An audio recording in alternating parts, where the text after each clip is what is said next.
Hello, good morning. Mangita ang trabaho. Kaya ito, backtask is real. Kailangan kasi maghanap ng trabaho, guys. Alam mo na, nahirap kasi yung wala tayong sariling income, kahit yung pansarili nating mga gamit, hindi tayo makakabili. Ngayon lang talaga ako walang trabaho, guys. Kasi ako, tumanda talaga ako sa pagtatrabaho sa Maynila. Ilang years kasi akong regular doon. Tapos, yun, nagka-problema. Kaya hindi na ako nakabalik doon. Kaya lagi din kasi ako nagkakasakit. Kaya ito, guys, bit-bit ko. Thank you, guys. Mamaya uli, guys. Thank you. Yan. Yan lalakarin ko, guys. Oh. Maaga kasi ako kasi para hindi pa mainit. Yan.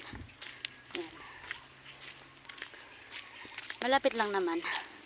Maganda na din yung exercise. Siyempre, ganun talaga pag naghahanap ka ng trabaho. Kailangan pagtiyagaan, kailangan matyaga ka, kailangan mong pagsikapan, kailangan magtiis, diba? Ganun talaga yung real talk lang, ganun talaga yung buhay. Siyempre,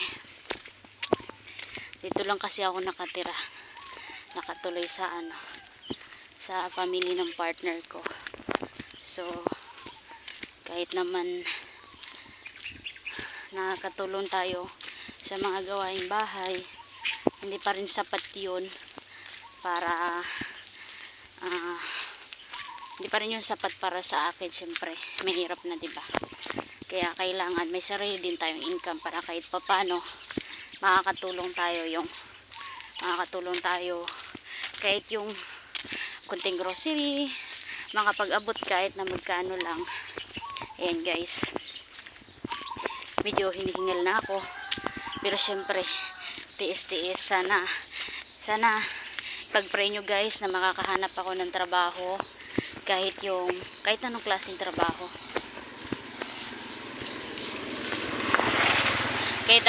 trabaho, guys, basta may pagkakakitaan ako. Kasi nakakahiya sobra, diba? Maganda naman yung paligid, guys, fresh. Kaya wala nang problema kahit maglakad. Kaya samahan niyo ako, guys, maghanap ng trabaho.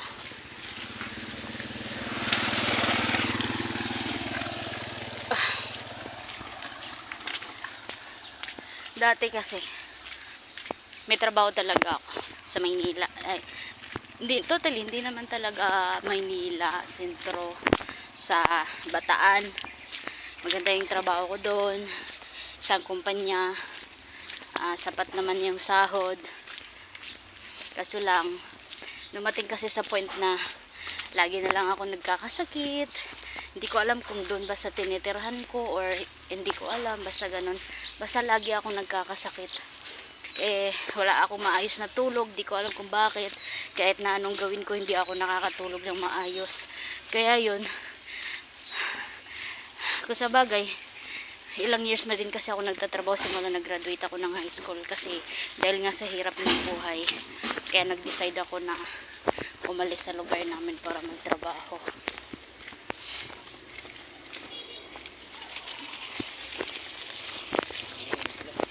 Kaya, guys, nag-decide ako na hindi makagalit. Ito. Sige na. Baktas lang ko. Baktas ka? Oo.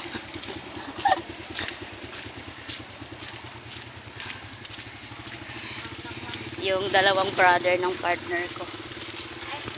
Sige, te. Okay lang, te. Bilang. Dito lang man ko sa highway. 8 lang.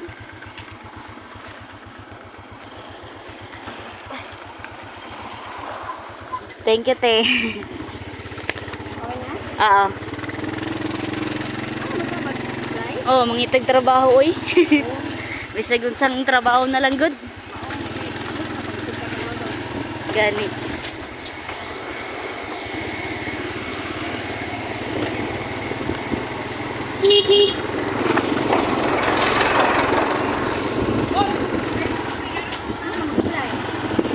Dira sa sa ano lang tayo sa Maniki.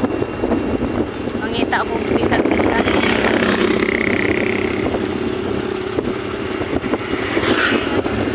Ah? Daghan? Ah.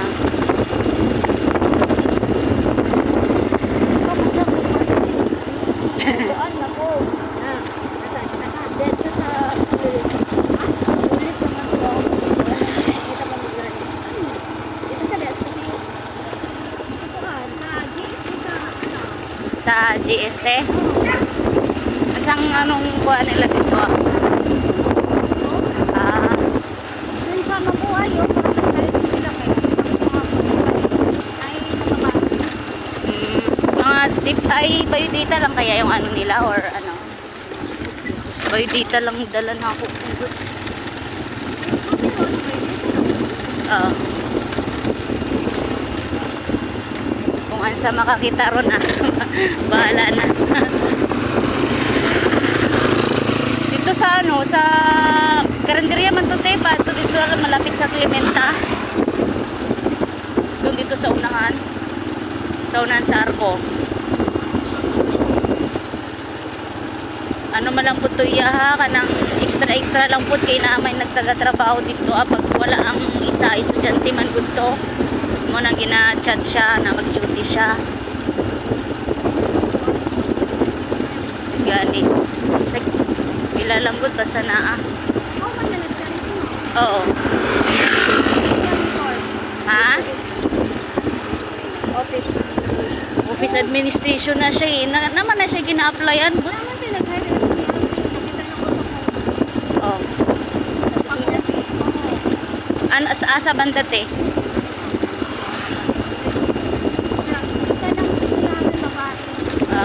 Nag-apply naman ko na siya sa ganito tapos naging tawagan daw wala nang tawagan ha? Oo lagi ng ano wala siya experience nagtatrabaho mi sa Bataan pero kumpanya man gud to UC man gud siya dito kiwalik wala QC man siya dito sa Bataan God nag-check sa mga kuan wala siya experience sa office pa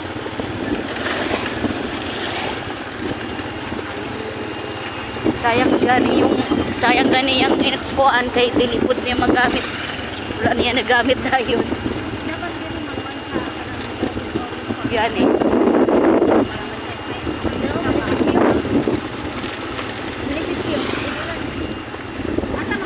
dala lang ko sa kanto te dali lang ako na bahala maglakaw-lakaw bisag asa sige te salamat ya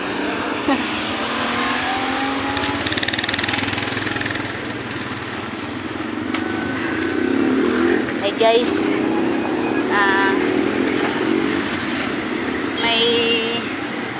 may mabuting puso na nagpasakay sa akin at least di na ako nahirapan maglakad. Naiya kasi ako sa mga kapatid ng partner ko.